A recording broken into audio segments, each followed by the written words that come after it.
All right, shalom, shalom. Shalom. Just 1 second, check this feed. All right, we good. Okay, shalom. Shalom. All right, before we get started with this lesson, we want to give all honor, praise, and glory to Yahweh, Bahashem, Yahweh Shai, Bahashem, Racha HaKodash. Double honor to our apostles and elders of Great Millstone that taught us this truth and that rule well. And peace and salutation to the elect that sat here laboring in all truth and sincerity. To you, we say shalom. Shalom. All right. So it's the brothers of Great Millstone Charlotte coming back with another Lord willing edifying lesson to feed the elect of the nation of Israel. And pretty much we wanted to go into just another news and prophecy. All right. Because if you're looking at what's going on, all right, geopolitically, all right, Trump is pretty much, being used to destroy Babylon the Great, man. All right. Everything that we're seeing him do as far as economically, dealing with the stages of war, all point to the destruction of Babylon. Because when you go into the prophecies that Yahweh Bashim Yahushua has set for Babylon the Great, and we're seeing these things all play out. Okay. So the first thing we wanted to address with this is just showing how Yahweh Bashim Yahushua set Trump up, all right, through the elites to pretty much be the catalyst to bring in this destruction, because it's very well looking like this nigga's about to be the guy, man. All right. So we'll play this video real quick, unless y'all have something else. Con, if I could grab something real quick. Mm-hmm. This is for you, priest. This is Proverbs chapter 21 and verse 1. That's the spirit. I was just thinking that too. Proverbs 21 and 1, it says, the king's heart is in the hand of Yahweh, as the rivers of water. He turneth it whithersoever he will. Right. It said the king's heart is in the hand of Yahweh Bashim Yahushua. So the Lord is the one, putting the thoughts into these elites' mind to pretty much orchestrate what we're seeing going on in the earth, because we know the Amalekites are the ones behind everything that we're seeing. Okay. Trump, just as well as all these people that we see, in these positions of power, are set up by the elites, all right, to formulate the plan of the world stage the elites are setting to bring in this new world order. So what we're going to go into just real quick, as far as, dealing with Trump, the elites put this man in this position for a reason, okay? And what we're starting to see is that Trump is showing who his alliance is with, man. Okay, he has tricked you people into thinking that he was coming into office to pretty much bring America back to its glory. But what it really is that he's about to pretty much destroy America's infrastructure to bring forth this MOTB infrastructure, and then eventually go in what the elites want him to do, which is to help aid them in overtaking Iran. All right, and pretty much finish out clearing out that whole Gaza Strip, so the Amalekites can pretty much occupy that land. Con, if I may land back on that point, as you made, this collapse of the system is transitory, right? That's why you had Trump talk about how we're entering into a period of transition, right? The collapse of this order, this existing global order, the existing markets, right, to lead and segue into the MOTB, right, being the way how people buy and sell the centralized bank, the central bank digital currency, the CBDCs, right? That has to come about through a controlled demolition, which we're seeing take place right now. Right. Yeah, this place is going to implode from within. All right.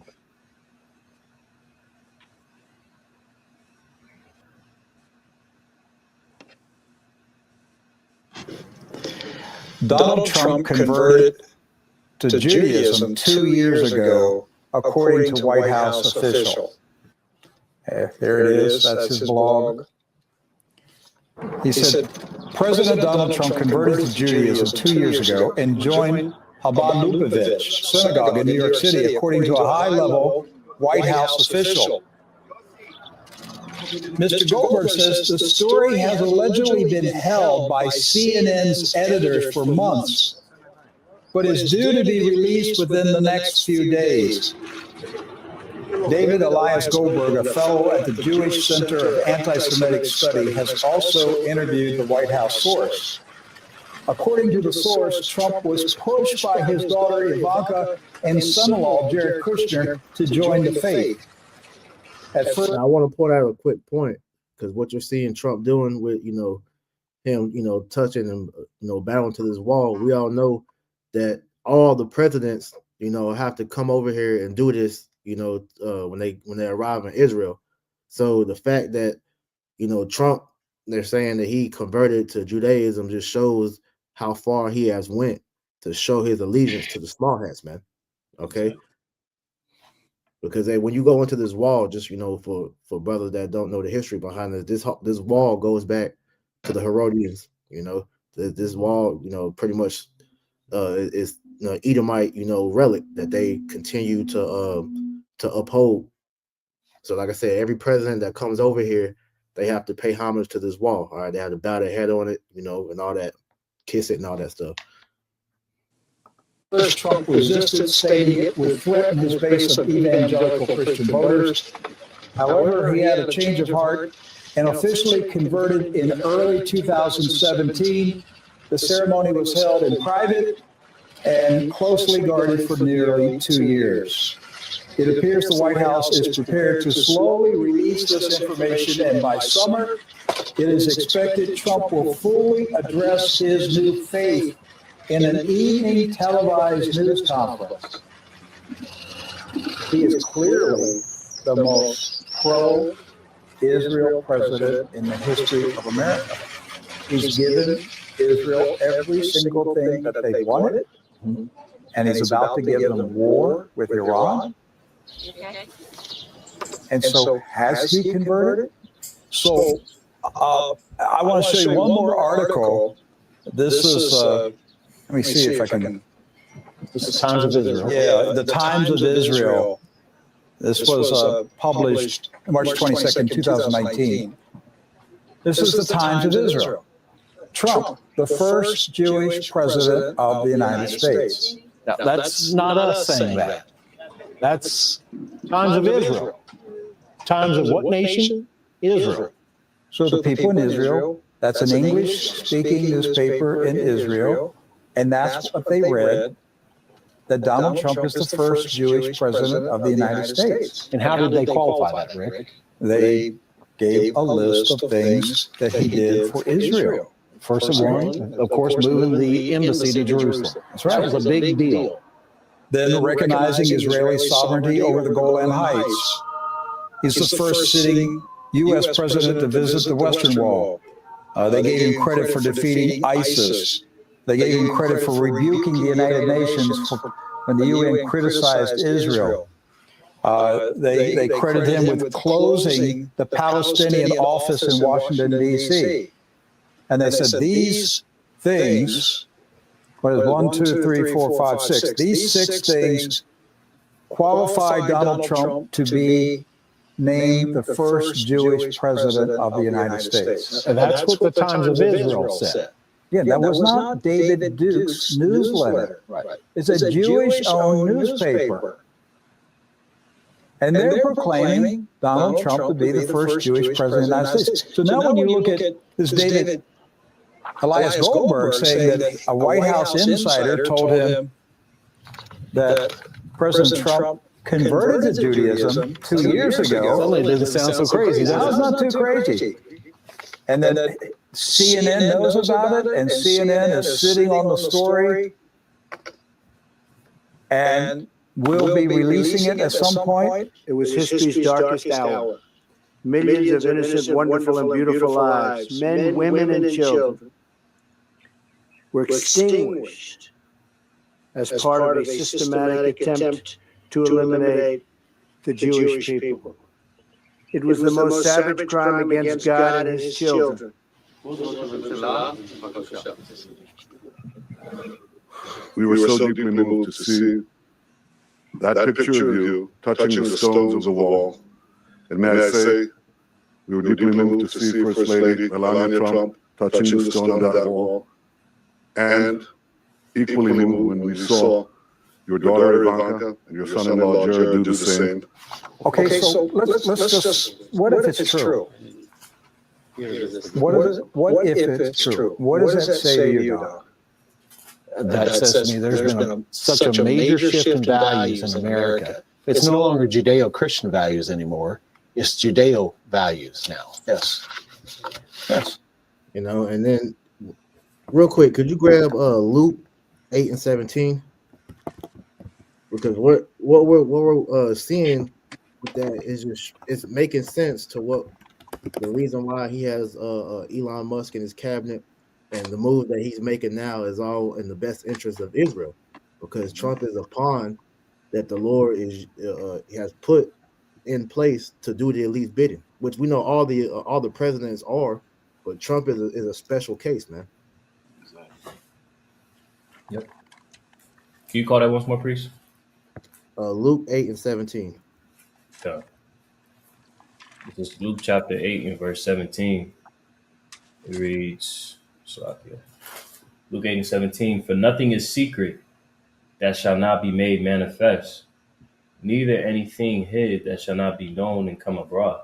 Right. So it was through the Spirit that the Elder Ashiar, came across that video, because at some point these things are going to be brought out that Trump is fully, aligned with the elites, man. All right, with the land of Israel, the small hats.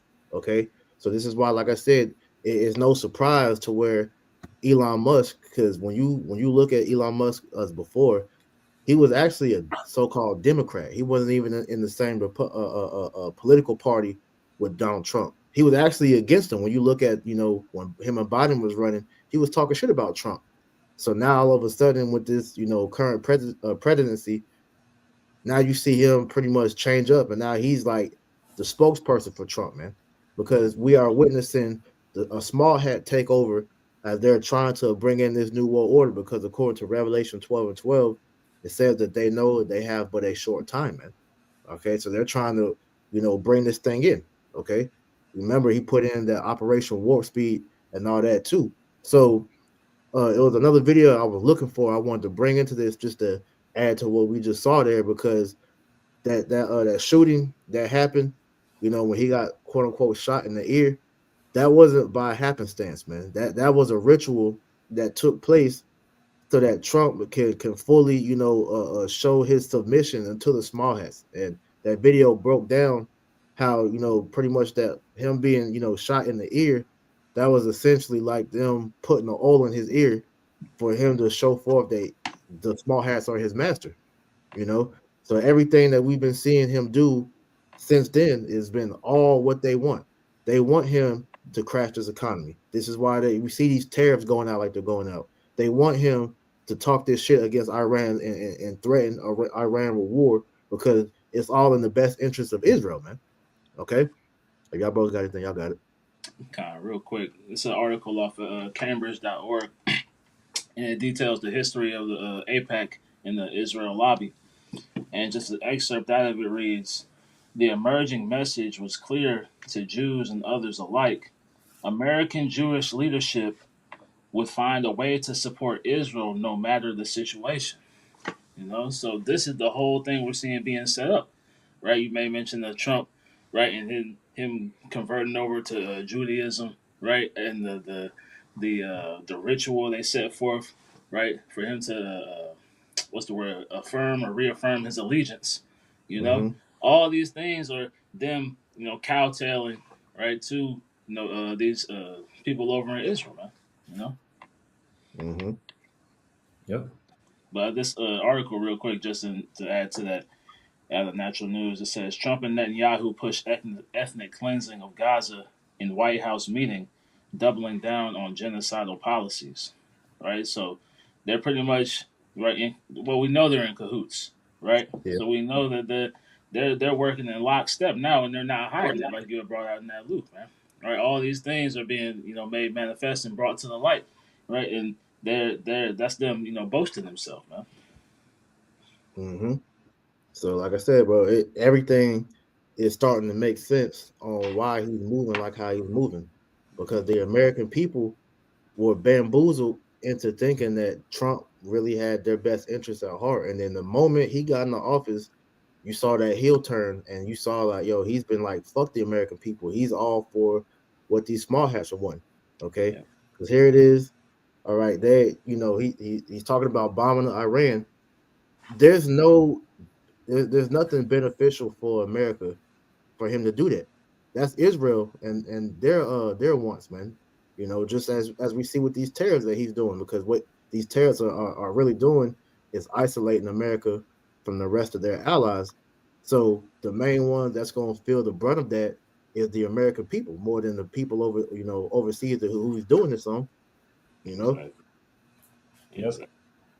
I have something right quick, if I may. Mm-hmm. This is Revelation chapter 13 and verse 11. And I beheld another beast coming up out of the earth, and he had 2 horns like a lamb, and he spake as a dragon. Right now, as we understand, as brothers have been discussing that left-right paradigm, this has always been the intent of the beast, right? To pretty much bottleneck the people under their submission, right? To allow the people to enter into the NWO, right? It doesn't matter if it was somebody from the Republic or the Democratic Party, right? It's Right. 2 horns of the same beast, right? And it says he had 2 horns like a lamb, right? With the Democratic and Republican Party, right? But it said, and he spake as a dragon, right? The draconian measures that he's preparing to institute, right? At the end of the day, that's what the intent of the leaders is, to enforce on the people, right? Mm-hmm. So with this individual Trump, we're seeing the things that he's carrying out, and we're seeing that his intent, the powers that be that are, controlling him, are pushing in that direction to bring people closer into that NWO.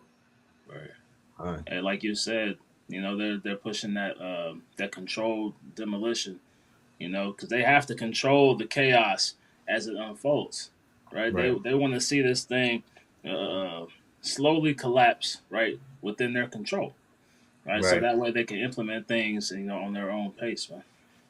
Yep. Esau has that God complex, Yeah. He wants to be in that mindset to where he's all knowing, all controlling, But it's a feat that he's going to lose in. Exactly.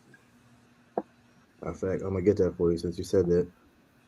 This is the book of 2 Thessalonians chapter 2, and I'm gonna start at verse 3. It said, "Let no man deceive you by any means, for that day shall not come, except there come a falling away first, and that man of sin be revealed, the son of perdition." Right, and when we speak about the falling away, speaking of 70 AD, right, and the son of perdition, right, when you go into that word perdition, it also means destruction, right? That's speaking of Esau, Edom, right? He is that man of sin, right? He is that bloodline going all the way back to Cain, right? The serpent in the garden, right? Whose ultimate intent was to be pretty much anti-Hamashiach, right? The forerunner, right? And we're seeing that everything that he's been about is being revealed to show that he is anti-Hamashiach, anti-life. Mm-hmm. As we're seeing, because here it is, this nigga is the president of the United States, and he's destroying the very country that he's supposed to be, so-called governing. He doesn't care about the people, and that's all Esau does, man. Esau will destroy his own people to pretty much, and the earth to get the minions that he wants. Okay. Yep. It says, verse 4, "Who opposeth and exalteth himself above all that is called God or that is worshipped, so that he as God sitteth in the temple of God, showing himself that he is God." Right. So Esau, Edom, right, the man of sin, has a God complex, right? The idea of having total superiority over all of creation. That's his mindset, right? And the feats in which he's trying to go about achieving that, right, is really crazy, right? As brothers talk about this devil is really a madman, a mad scientist, and everything that he's trying to do is leading toward the MOTB, right? He wants to put that digital all inside of you. And we're going to keep telling our people, look, this is like as the brother had quoted here, on Psalm 64:6. They search out iniquities, they encompass a diligent search. Both the inward thought of every one of them and the heart is deep. The intent of this devil is not a light matter when he says, I'm going to chip the world. Yeah. He's dead serious about that. And you got these camps that try to refute that because they believe that the mark of the beast is otherwise. When clearly, when you go into the breakdown and you assess the times that we're living in, this is the direction in which we're going to buying and selling, man. Exactly. Right? But it all ties into his God complex. It's 9:16 p.m. Shalakia. No, you good. But yeah, no, it just adds to what you're saying, because if you are really paying attention to everything that's going on as far as the direction that they're going with this AI, how they're pretty much, trying to, implement the biometrics and everything, it's all centered around merging man with machine and then making AI the governing force over that. So like you said, that chip is the ultimate goal throughout everything that we're seeing. This is why the talk of AI and the technocracy, which is the beast system, he's bringing that in, man. Biden began it, but Trump is the main one that's forwarding it now, man. So we're reading here. All right, the heart of Esau is deep, it's unsearchable, man, because the depths that this man has went through, going, deep into that left-hand knowledge, it has perverted this nigga's mind to where he literally thinks he's God, man. This is what the whole thing is. He wants to put a chip in everybody to make himself God on the earth, to where he has complete reign and control over everything. There's nothing secret, all right, about anything anymore, man. Right. If I may, I want to make a quick point, because, you have a lot of people in the circumcision that are of the opinion that is not the mark of the beast, right? Because they feel as though that's too far out. Do you not understand that there is sentient AI? Right. But you believe that it's not feasible to believe that this technology won't be mandated, right? When they said that the computer came out, people were like, "Oh, I'm not going to get with that." You got to get with it now. Smartphones. Yep. Oh, I'm not going to get with that. You're with it now. This is the next frontier in the progression of humans in this order, this existing age, man. Yeah, that out with the old, in with the new. That's always been Esau's philosophy. And what he does is he'll gradually influence you through his media, which is his witchcraft, to make you accept it. Because you could be against it, but it's good. He has the system set up to where you can only resist it so long before you have no choice but to accept it.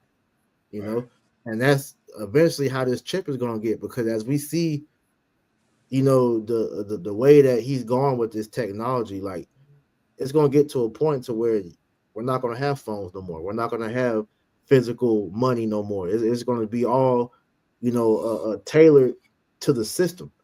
And we're already seeing bits and pieces of these things being put in, these different, companies, already putting in the hand scanners, and all that. And then when you listen to these elites talk, not to rant, but they've been talking about how they've been trying to hack humans forever. So now you're seeing all these different, technological advancements to where they're putting brain chips in people. All right, they're giving automated limbs to people.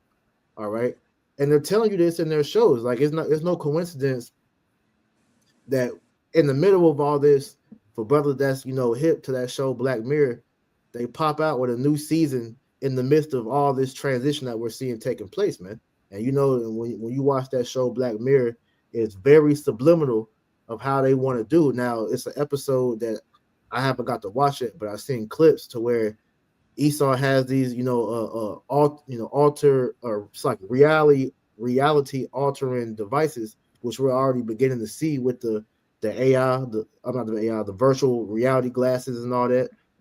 These are things who condition you to want to be a part of this system, because like Atazwan said earlier, these things are all getting you ready for the new way of life, man.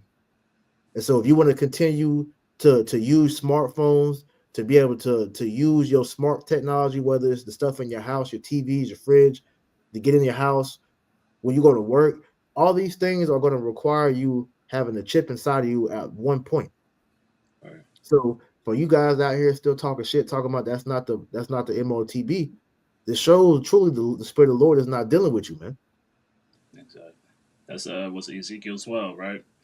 You know, and like the brother said, these things are happening faster and faster. That's why when the quantum computing chips and things of that nature came out, they shut it down because it was moving too fast, right? They were getting way ahead of schedule, right, to the point that they couldn't control.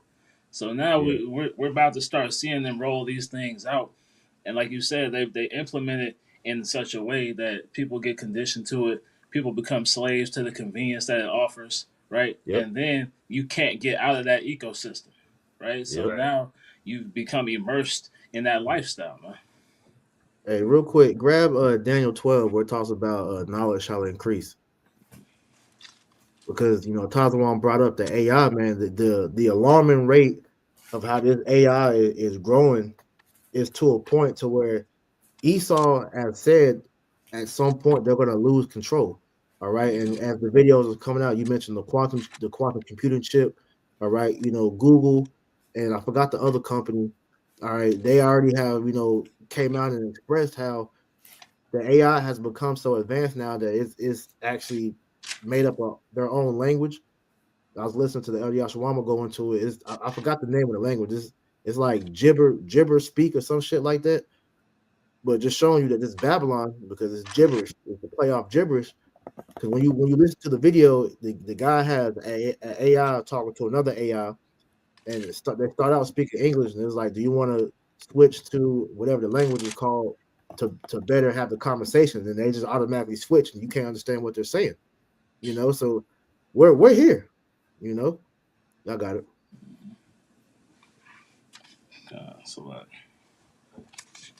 I got it. Okay. It's Daniel chapter 12 and verse 1. It says, and at that, you want me straight to the point or verse 4? Yeah, let's go straight to the point. Okay. Daniel chapter 12 verse 4 it says, but thou, O Daniel, shut up the words and seal the book, even to the time of the end. Many shall run to and fro, and knowledge shall be increased. Right, and knowledge is being increased because this technology, which is really, Esau, dabbling with these left hand or right hand. He's dealing with spirits at the end of the day, okay? Right. Because like Apostle Har went into, all right, this AI is literally spirits, okay, and that could be left hand spirits or they could be right hand, spirits, depending on how they're being utilized, okay? Because brothers, dabble with the Chat GPT and the different AIs or whatnot, but we we use it in a realm to where it's not, we're not abusing it, right? Because that shit is witchcraft, man. But we at the same time we know that's just a modern day Urim and Thummim, okay? But Esau is putting this stuff out here to get you used to AI, so you're not going to buck up against it when these things go to that next level, man. As we're gonna go into the article, and I can read it for you while you break it down, bro. Okay. All right, so this is from time.com. It says Trump wants tariffs to bring back U.S. jobs. They might speed up AI automation instead.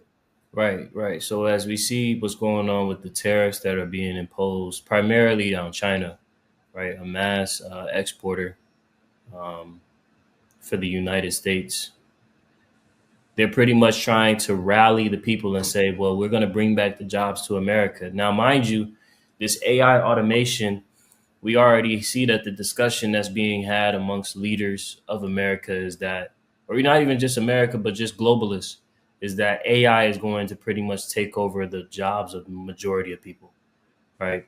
It's not just going to be something that's going to impact somebody that's working within a warehouse, but this is going to integrate itself into every facet of life. So when it talks about AI being sped up, it's not just so much impacting your ability for labor, it's going to impact you across the board. Yep. As we went into that lesson a while ago. I want to say maybe it had to be sometime last year. But when we went into the lesson, it was talking about AI, how it was pretty much going to take away all the jobs and going into the mark. This is where we're at, right? Yep. Because with this AI integration, like brothers are saying, you're going to become so in sync to an ecosystem that you're going to either have to get along with it and tie yourself into that digital all, or you're just going to be ostracized and you're just going to become inadequate. Right. Who wants to be with somebody that don't know how to use a computer? Right. God. God. Salaki Kwanwaf, I ain't mean to cut you off. No, I was just gonna add to your point. You're right in that, the way this AI is gonna take people's jobs is gonna open up that universal basic income, right? Yep. And people's access to that universal basic income is gonna be directly attached, to that MOTB, man. God. You could jump down to the third paragraph. You was right there. You was right there above. Right here. Yep. All right. So it says, but rather than enticing companies to create new jobs in the U.S., economists say the new tariffs bolstered by recent advancements in artificial intelligence and robotics could increase incentives for companies to automate human labor entirely. That's exactly what's going to happen. This idea of, we're going to try and boost the jobs in America. Not for people. Right, exactly. Jobs ain't going to be boosted for you. It's going to be boosted for AI. AI is so deeply woven into society at this point in day that these jobs, these tasks can be handled by AI. It's collected enough data on the people to be able to grow to the point of sentient. Yep. That's it. Mm-hmm. Keep it going. There's no reason whatsoever to believe that this is going to bring back a lot of jobs, says Carl Bennett Frey, an economist and professor at AI and work at Oxford University. Costs are higher in the United States. That means there's an even stronger economic incentive to find ways of automating even more tasks. In other words, when labor costs are low, like they are in Vietnam, it's usually not worth it for companies to invest in the expensive upfront cost of automating human labor. But if companies are forced to move their labor to more expensive countries like the U.S., that cost-benefit calculation changes drastically. Right. So when I was watching this video, and essentially this lady, she was breaking it down how the goal of these tariffs is to pretty much destabilize the global order of the markets, and then tie in incentivizing companies to do business in America, but it's not going to be pressed with labor because one of the biggest costs of business is labor. So by incorporating AI, it's going to cause people to lose their jobs. It's going to introduce UBI. It's going to introduce people's need to be tied more into this existing system of AI integration into their workplace so that they can be invaluable and not have to go about their lives to not have a purpose, because that's a lot of people's purpose is their business, Right. Their work, they don't see past this society. This is what they know.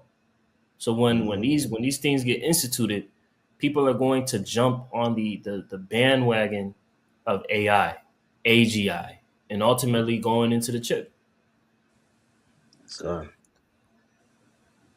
Says, to be sure, experts note that the tariffs may not immediately lead to more automation.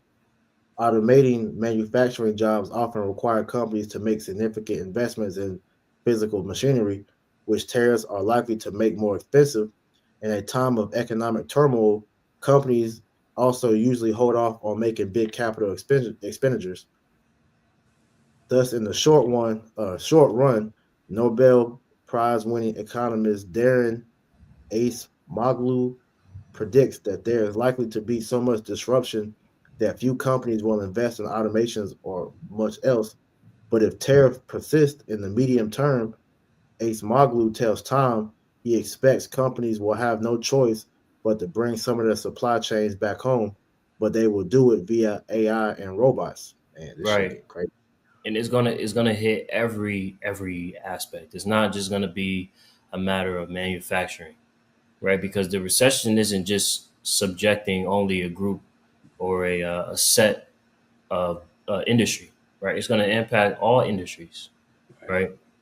All industries are going to work to see about how they can integrate AI, God.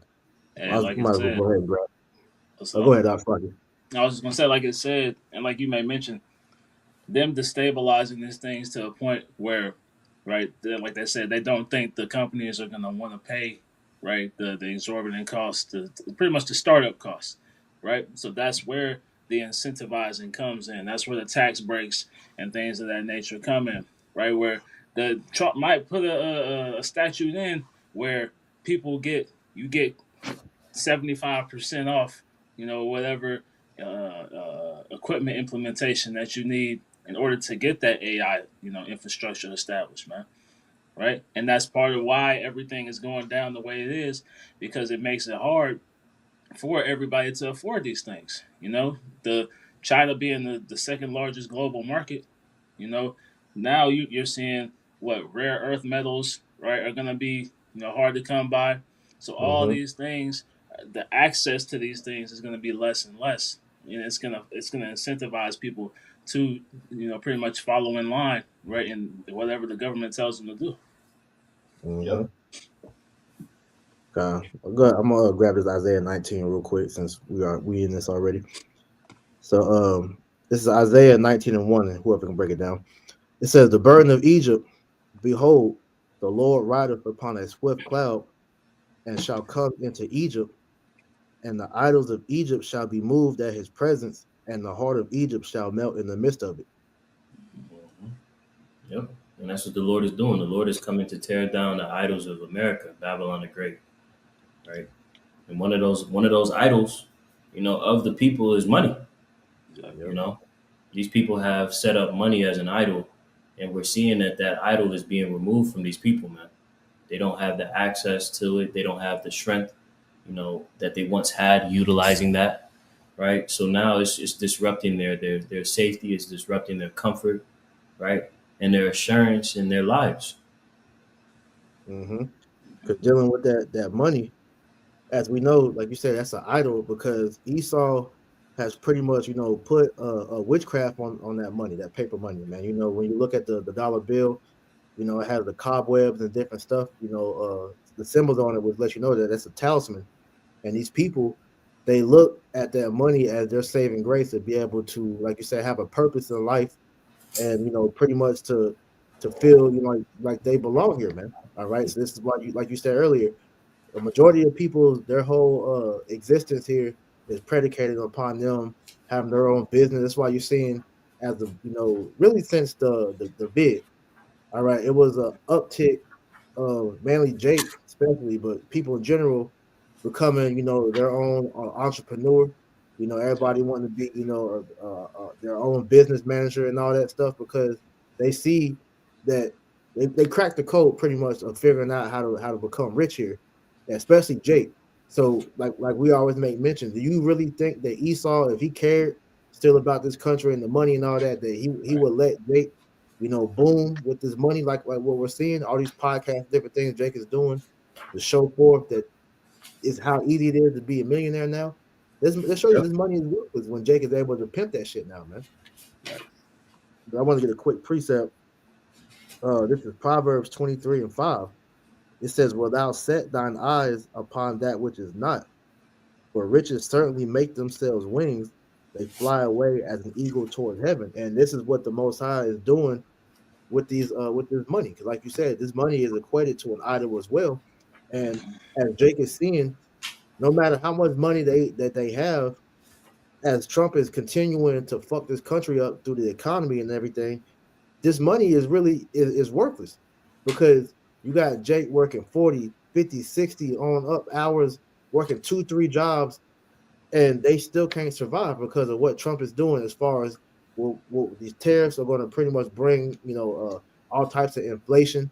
All right, he's making it harder for people that do have their own businesses, because what these tariffs have done is the materials that a lot of people are getting in from these foreign countries. These tariffs are making it more expensive for them to have the products shipped over here, so they're having to pivot and find new places to buy from, which is hurting, and really a lot of their companies is being destroyed off of this shit, man. Exactly. So you put your trust in money instead of Yahweh Bashim Yahushua. This is why a lot of Jake is feeling that shit right now, man. Mm-hmm. Yep. Hey, when you get that word moved in the Strong's H 5128, it says to quiver, to totter, to shake, to reel, to stagger. Right, just going into the instability, man.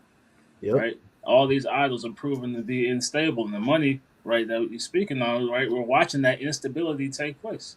Right, so where it says their hearts shall melt, right, people are losing their confidence and their faith, right, in the American dollar and the economic system as a whole. Yep. Hey, and since you said that, just looking at it from the other side of it too, dealing with the other idols that these people worship through their, false religions or whatnot, they're seeing that shit is not helping them either. Hey, all these people praying to Jesus and these other gods, how are they helping them, survive all this, man? So, hey, the brothers and sisters that believe in Yahweh Shem Yahushua, hey, we sitting good right about now, man, because everything that our power has told us, he prepared us for this shit. So we just got to hold tight, man.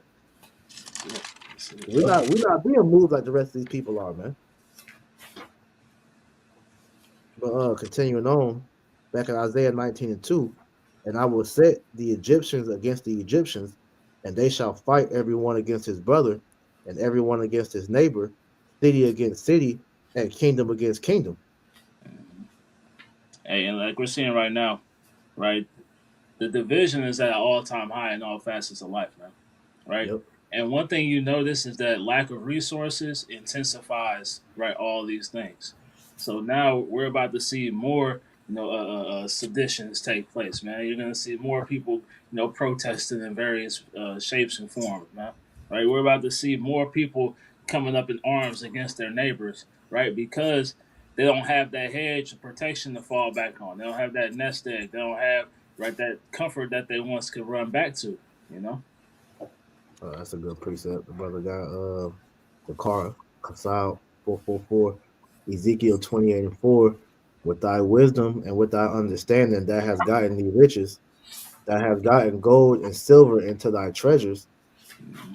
By thy great wisdom and by thy traffic, thou hast increased thy riches, and thine heart is lifted up because of thy riches. Yeah, and that's going to all these, businesses and all that the American people has been able to pretty much, survive off of. What we're seeing, the first thing Trump, when he got in office, what he was doing, and he's gutting them jobs, man. Especially to the people that's in these high government paying jobs. Hey, they getting cut left and right, man. All right, hey, unemployment is on the rise in a great state. But like I said, when you look at how America became great, it was through all these businesses, man. So like now we're seeing these businesses are being affected by these tariffs, and it's only going to get worse from there. So the same way that America got rich is now being, as a snare to them, because now they can't sustain themselves, man. This is why you're seeing businesses laying off people more because they can't afford the labor. Because a part of what we're talking about, dealing with them having to pretty much be forced into going to the AI route, you're seeing a lot of people with these degrees. A lot of them are now overqualified.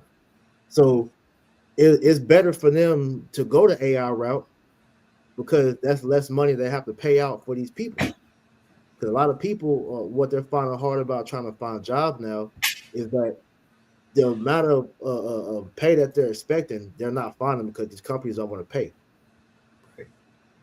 Yep. Hey, that's why it's the quote you can have it either good and fast, good and cheap, or fast and good, or was it good fast? Well, the point being, right, the AI was to a point now where it meets all the standards without have to pay the monetary cost, man. Right. Mm-hmm. So the reason, the main ploy of China was that they had fast and cheap work. Yeah. So now they don't have that right now, right? And that's why Trump is trying to establish this AI infrastructure because it'll give them access to, right, fast, cheap, and quality work, man. Yep. Yeah, because I was looking at something earlier dealing with China, because what these tariffs, they fired over at China and they had this back and forth. So now they're talking about the tariffs went up to like 123%. That's killing these people that get their product from over there and vice versa, because like the people at work was talking about this day. I think like what's the Sheen or one of them like clothing and all that stuff. Yeah. Yeah, at one point that was the go to for these people to get their products from. Now they're talking about since the tariffs happened, you're getting hit with like a $25 shipping fee on top of everything else you're paying for the product. So that's putting a dent in what these people were doing, as far as getting the shit over there. Because we know with these retailers, they'll buy a haul of stuff, get it over here, resell it, and that's how they make their money. So now it's going to be hard for them to make profits because that's affecting them now, man. Exactly. And that profit margins will slim as is, man. Right. Yep. That's why the scriptures speak about in 2 Ezra 16th chapter is the beginning of sorrows. Because we were already in a position where Jake was struggling. Brothers been talking about this for years. The cost of living crisis, right? The inability for you to, make a good wage, to sustain yourself. Now you throw these things into the picture and there's no aid coming. This ain't going to look well at the end of the day. Yeah. Hey, Ezekiel, what's that? The 7, I want to say 7 and 15. To behold, evil and more evils are to come. Yep. This is only the beginning. Yep. Ezekiel 7 and 5. Yeah, you read it real quick. I got you. It's Ezekiel chapter 7 and verse 5. It says, "Thus saith Yahweh Ba'Shem Yahushai power, and evil and only evil, behold, is come." Mm-hmm. And evil is. Sorry, go ahead. And evil is come, the end is come. It watcheth for thee, behold, it is come. And this is what we're talking about. This is why when Trump addressed us, years ago, he called us the prophets of doom, because what we're doing is prophesying exactly what we're seeing happening. The apostles and elders been talking about this for going over 30, 40 years now, man, of exactly how this was going to go and what's happening. We're seeing exactly playing out like the Lord wrote about, man. So really, you believers out there, man, you should be rejoicing because we're literally witnessing the fall of our enemy. Now, that scripture has been in my mind for like the past week and a half now, because when we read that, we think about it in the instance, but we're literally witnessing the fall of our enemy taking place right now. Because who's the main ones that's crying is Esau. This is the beginning stages of that, because they're literally witnessing their precious kingdom being took from them as we speak. And it's only going to get worse and worse and worse for them, man. So we're literally witnessing the fall of our enemy before our eyes, man. It's a blessed thing. This is what we've been waiting on, man. That's it. May I jump in this a little bit more? Go ahead. I'm going to jump to verse 25, Ezekiel 7 and 25. It says, "Destruction cometh, and they shall seek peace, and there shall be none." Right? And that's what we see that's taking place. Like you said, Priest, we're seeing the fall of our enemy, right? They're doing rallies. You had the hands-off protests all across the world, primarily in America, different states, where they were pretty much flooded with Edomites that were saying, "Look, we don't want you to, destroy our kingdom, But hey, at the end of the day, you're seeking after peace, but that's not going to happen. This is what Yahweh Ba'Shem Yahushai has prescribed an end for this place." Verse 26, "Mischief shall come upon mischief, and rumor shall be upon rumor. Then shall they seek a vision of the prophet, but the law shall perish from the priests and counsel from the ancients." Right. So, these people, they're going to seek to war, their priests, their loved pastors and whatnot. They ain't going to give you nothing. Nope. They're going to tell you some bullshit. And then you're going to look around like, wow, that ain't what's happening. Nigga told me I was going to be okay. Right. Like, that's not the case. Matter of fact, I'm going to keep reading down. Verse 27, "The king shall mourn, and the prince shall be clothed with desolation, and the hands of people of the land shall be troubled. I will do unto them according after their way, and according to their deserts will I judge them, and they shall know that I am Yahweh." So when you consider the deserts, that these people have carried themselves in, right? Offending Yahweh Ba'Shem Yahushai, right? Carrying themselves after the idols, witchcraft, sorcery. right? The Lord is pretty much giving, like, all right, cool. You want this? That's why me and the elder ICR did the lesson, and I made the point about Liberation Day. When I saw that Liberation Day, I saw that as the Lord saying, look, I'm going to liberate you niggas from, it's about to just be hands off. Like, I'm going to give y'all over to that. You know, I'm going to liberate you niggas. You want this? Go ahead. I'm going to show you just how hard life can really be. Fine. Hey, let's get that, because like everything that's happening right now is what you people wanted. Yep. You cried. You literally cried for Trump. When the Lord said, "Here we go." Continue on. That's right. What we talk about. This is Isaiah 19:3. And the spirit of Egypt shall fail in the midst thereof, and I will destroy the counsel thereof, and they shall seek to the idols and to the charmers and to them that have familiar spirits and to the wizards. And the Egyptians will I give over into the hand of a cruel Lord, and a fierce king shall rule over them, saith the Lord of hosts. And this is exactly what Yahweh Shem Yahushua gave y'all people, man. All right. He told you, look, don't vote. You Jakes out here, hey, your king is Yahushua. Okay. If you want true freedom and liberation, you got to go to him. But Jake said, nah, man, we want Trump. Northern Kingdom, we want Trump. Trump. Hey, Mexicans for Trump, Dominicans for Trump. Hey, now look, you see videos like when I sent y'all, you had the old nigga in the chair talking about some. I voted for my job to get took. I won't make that mistake again. Yo. They fucked up, but like you said, Liberation Day. Look, the Lord said, "Yo, this is what you wanted. Here, you. Hey, my hands off now, man, and it's beautiful." Because what that Liberation Day it symbolized, that's going to be a day in the history books where, like the elder said, America put the gun to his head, man. All right, as they're isolating themselves from the rest of the world, that's a suicide to the country, man. Because this country cannot sustain itself just off their own merit, man. This place, it thrives off of the businesses of the other countries because America is an export first country, man. I mean, import. It's like they don't make anything of value to ship out. They bring everything here, man. You know, right? So hey, sorry, go ahead. And I was going to say, entertainment is America's only export, right? Exactly. And that's why the scriptures talk about the daughters of music, right? Shall fall, man. Right? Is everything that was of value here is no longer of value. Right, right. Everyone looks at this place as a laughing stock. So there's no reason to be here once the excess is over, right? Because that's all America could thrive on was the excess, their access to everything. But like you said, with them cutting everybody off, even speaking on them getting cut off, you see the tensions between NATO and the EU, right? Turning on the whore, you know. Right. So now they're really getting cut off from the world. And their only ally is going to be those small hats down there, man. Hey, and the people see it. This is funny. Elder brought this out.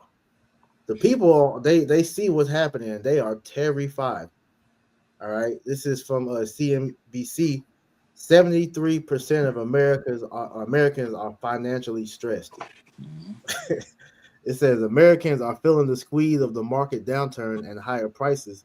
CNBC senior personal finance correspondent Sharon Epperson, at the results of a CNBC Survey Monkey online poll measuring how people are feeling about their financial situations.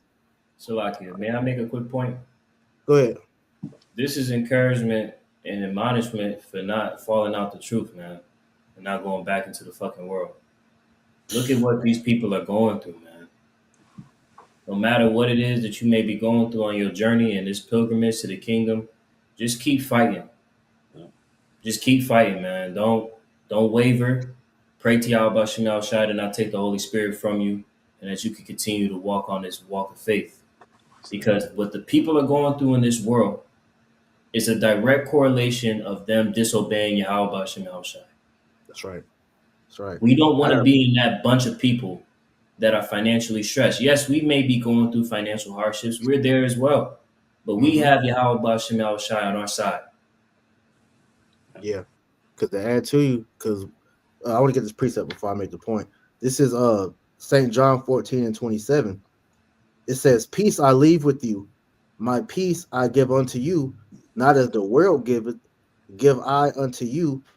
Let not your heart be troubled, neither let it be afraid." Because, like you said, this is an admonishment to stay in the truth. Because look, the Lord says He's gonna take care of His servants, man. You know, we always quote, Sirach 2:10. In Psalms talks about how King David, he said, "I have been young and now old, and I've never seen the righteous forsaken." Isaiah 65 tells you how His servants are going to eat and drink. Job, the 5th chapter, all these multiple scriptures. Isaiah 40, was it 44:14? I want to say, or 14, where he said He's going to be with us. Worry not, fear not that worm Jacob. The Lord gave us peace to where we know we're going to be okay. All right. The Lord's going to make sure we have our daily bread, so us and our families able to, stay afloat. Okay. He knows what we need, man. So this is what we've been waiting on, man. So we have to go through these things. So in the midst of us going through it, yeah, we're going to face the financial hardship. Yeah, brothers are going to be put in certain situations that look grim. But at the end of the day, we're good. And we have these scriptures to bring us comfort because we know exactly why these things are happening.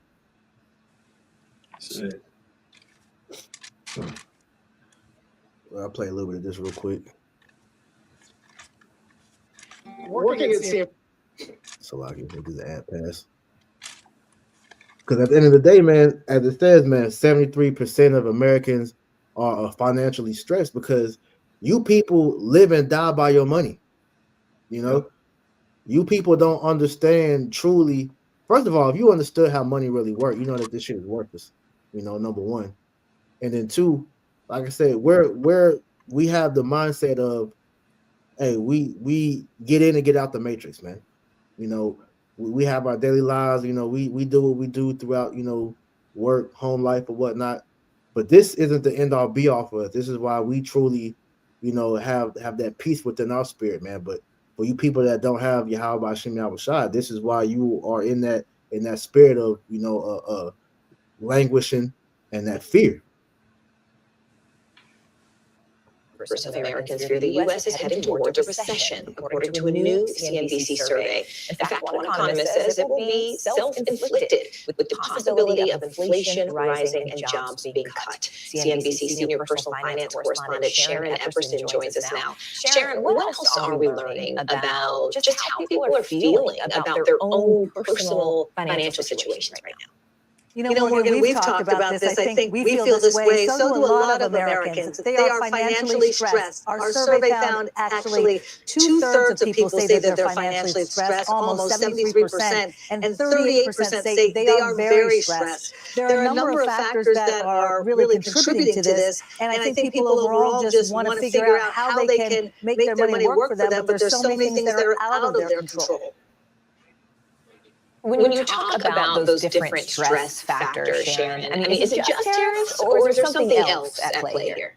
Well, inflation and interest rates for years have been something that has caused people financial stress. But now you add to that tariffs, you add to that layoffs, and all of those factors together are really stressing people out. In fact, tariffs, 2/3 of people say it's tariffs that are causing them to be financially stressed, and more than half are saying it's layoffs. So those are a couple of the more recent changes that we've seen that are causing people to feel stressed. Also, the number of people that are opposing the president's tariff policy is close to 60%, and 72% are concerned about what the tariff policies will mean for their personal finances.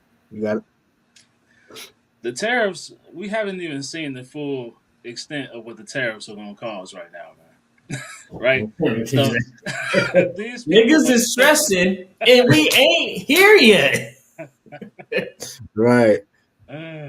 Like, that was so crazy. I'm like, it's saying so many people are in a state of despair and stress over the tariffs. The tariffs just got put in place, right? They haven't even had time to really do any damage yet, man. This is just people afraid of what's to come, because they were already in bad case before this, man. They just want to blame the tariffs on their poor money management, right? And the situation, people living above their means and things of that nature, man. right? We live in a society where people are already check to check. The tariffs weren't making you check to check, you know. God, Yeah, may I get a quick precept? you got it. This is Proverbs chapter 24 and verse 10, reading in the Message Bible, MSG. It says, "If you fall to pieces in a crisis, there wasn't much to you in the first place." Ooh, oh my These goodness. people, it ain't nothing to these people. Like, what is their strength? What is their source of power? What gives them the spirit to move forward with confidence? They don't have anything like that. Not as we do of the circumcision, as believers in Yahweh Bashem Yahushai, right? These people are in the beginning stages of a tariff that just went into motion earlier this week. And niggas is like, oh, I'm financially stressed. It's the tariffs. Nigga, we ain't even see the totality of how this is gonna impact your lives. Exactly. You just getting shook off of news articles. Right. Hey, that's why the scriptures talk about all hands being weak and knees being weak as water, right? You know, this right here, right? The anxiety, right? We went into this on Wednesday, right? The anxiety that this world, right, puts people under, right? This is all them thinking about, you know, what could be, right? Because they don't have that faith, right? They don't have that eyesight, that sight of that wider way, man. I got two precepts off of what y'all saying. Y'all said some heavy points. So first, I want to get this in Proverbs 29:18. It says, "For where there is no vision, the people perish. But he that keepeth the law, happy is he." And like I said, the people are panicking before they haven't even seen what the Lord is bringing yet, man. All right, because the prices haven't really, fluctuated, much of nothing yet. All right, everything is still copacetic, so to say. So when they actually start seeing these things actually hit, if it's saying 73% already is doing that now, just imagine when it finally hits, bro. And these people gonna bug out. But at the end of the day, this is why, like, going back to what Tom said earlier, it's a blessing for us, that have this knowledge, because we have vision for down the road. Because at the end of the day, we understand that these things must happen. So as the crunch gets tighter, hey, we understand things gonna have to get cut. This is why through the Spirit, brothers, the situations is forcing us to be in a more minimalistic, lifestyle, which is why, the Lord has been harping on, brothers changing their diet up, brothers exercising, some brothers might have to downsize or whatnot, whatever the case may be, but that's just to separate you more from this world, man, because like you said, that anxiety of what if, that's actually worse. That's worse than you actually feeling the when that shit actually hits, because it's the anticipation. And I got that. This is Wisdom of Solomon, chapter 7, verse 12. It says, "For fear is nothing else but a betraying of the succors which reason offereth." Now that word succors is help. So it says the fear is nothing else but the betraying of the help which reason offereth. This is why having this wisdom, knowledge, and understanding is a blessing, because when those the anxiety demon hops, we face that too. We wonder how the Lord is going to get us through these situations, but we have that comfort in knowing, like we read earlier in John. All right, the peace that the Lord it gives us is not, it goes beyond what the world can do for us. This is why we're at peace with everything.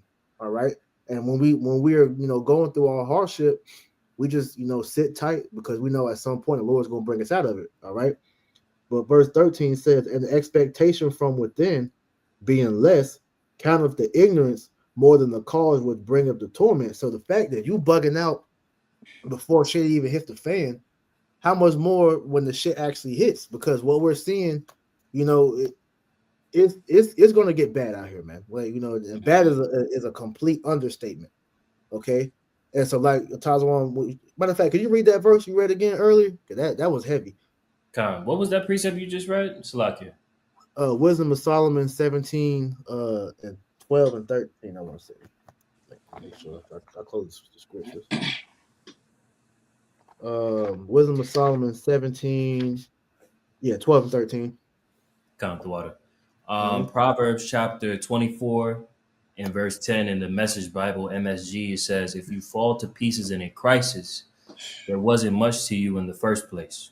Right. So if you're letting anxiety fuck you up already, just imagine what you're gonna do when this shit actually hits, bro. When it finally hits, bro. These people gonna lose it. And like I said, this is all part of the plan. This is why, look, we're happy. We've been waiting for this, man. We want this to continue on because on both sides of the spectrum of what Trump is doing is exactly what we need. We need this economy to continue to get bad to the point to where it crashes so that they have a reason to reset this thing, man.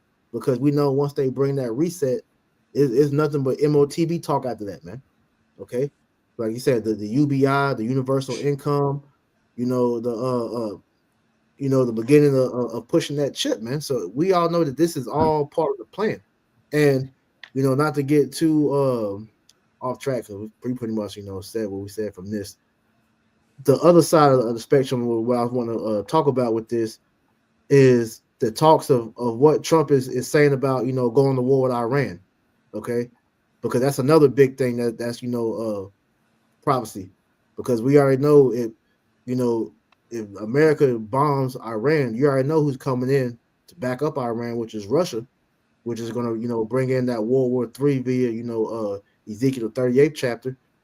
But we understand that World War III cannot happen until the mark of the beast is implemented. So you got to know how to pay attention to the whole picture. Okay. Yeah, when we report on the World War III aspect of it, you cannot neglect the economic side of it first. Okay, that's the thing that Apostle's been pushing for the longest. So every time we see some shit happen where it's geopolitical, war stance, brothers, always remember the chip has to come first, man. All right. So I wanted to read this real quick. This is from the most important news.com. It says 8 signs that the bombing of Iran could be coming very soon. All right. And I'm going to just skim through it. All right. So number 1, a second U.S. aircraft carrier has been moved within striking distance of Iran. Okay. It says 2, it is being reported that 6 B-2 bombers have been deployed to the base on Diego Garcia. This represents 30% of our entire fleet of B-2 bombers. Number 3, the B-2 bombers that have been deployed to Diego Garcia are being left out in the open so that the Iranians can see them. And this is Esau, pumping his chest out, man. Yeah. Like it's all about the provocation, because he wants Iran to fight back, man. Verse 4. Number 4, negotiations with Iran are scheduled to begin this weekend. The New York Times is reporting that the Iranians are expected to reject President Trump's demands. Verse 5. Keep saying verse. Number 5. President Trump is warning that if negotiations with the Iranians do not succeed, it will be a very sad, very bad day for Iran. And this is like what they was talking about. The meeting that they're having with Iran is pointless, because all they're going to talk about is, look, if you don't do what we're going to say, then we're going to bomb y'all. So that's why Iran is like, it's not even no point of us even talking to you, because all you're going to do is threaten us, So it's all, futile at the end of the day. Go ahead, Doc. Joel chapter 3 and verse 9. Proclaim ye this among the Gentiles, prepare war. Wake up the mighty men, let all the men of war draw near. Let them come up. Verse 10 to point. Beat your plowshares into swords and your pruning hooks into spears. Let the weak say, I am strong. So this is the mantra and mindset that these nations have toward the war, right? Mm-hmm. They're not really fearful. They're not shaking in their boots. Mm-hmm. They have different coalitions amongst themselves to where they're prepared to go toe to toe. Yep. So hey, the Lord is mustering the host of battle. He's stirring up that spirit of war in the earth, man, and it's really all, aimed at Israel and America. Yep. All right. So point 6, Israeli Prime Minister Benjamin Netanyahu is openly telling us that a military strike on Iran has almost become inevitable, and this is hearing Trump speak about the whole bombing of Iran thing, like I said earlier, this has no benefit for America because that's not America's really a fight like that. That's Israel. So the fact that Trump is pushing this notion just lets you know that he's in Israel's best interest. That's why I said at the beginning of the lesson, Trump is really the first Jewish president. And then he got his man Elon Musk, another small hat right there in his cabinet that's in his ear as well, man. You know? So all these things are just showing you that the Lord is making moves, man. Right. Because in reality, now the Jews shouldn't have a say in any of this, man. Hell no. Right? But because America is acting on their behalf, he can say things like this is something that's inevitable. Because ultimately, he's the one pulling the strings, man. Or whoever controls him is pulling the strings. Yeah. Not a Jew is just a pawn at the end of the day. He's a figurehead. You know, there's forces that's deeper than him that's actually doing that. But, you know, they got to play the scene good. Yep. It says now that Trump is in the White House, the Israelis believe that now is the opportune moment to deal with Iran because they know Trump's going to do whatever they tell him to do. Yeah. And then lastly, it says it is just an unverified rumor at this stage, but an Iraqi journalist named Basim, I'm not even going to try to pronounce that shit, is alleging that the United States, the United Kingdom, and Israel have decided to begin a bombing campaign within the next 7 days. So, and all this is just showing that, look, the Lord is heating things up. But like we said, don't get all the way lost in this because we know that chip has to be pushed first, man. Right. That's it. You know? But yeah, that's pretty much all I had. Unless you had something else. That was it. All right, so hey, Lord willing, man, this news and prophecy was edifying. We're gonna close the lesson out. You know, want to give all honor, praise, and glory to Yahweh, Bahashem, Yahweh Shai, Bahashem, Racha HaKodash. Double honors to our apostles and elders of Great Millstone that taught us this truth and that rule well. A peace and salutation to the elect. Until next time, we say Shalom. Shalom. Shalom.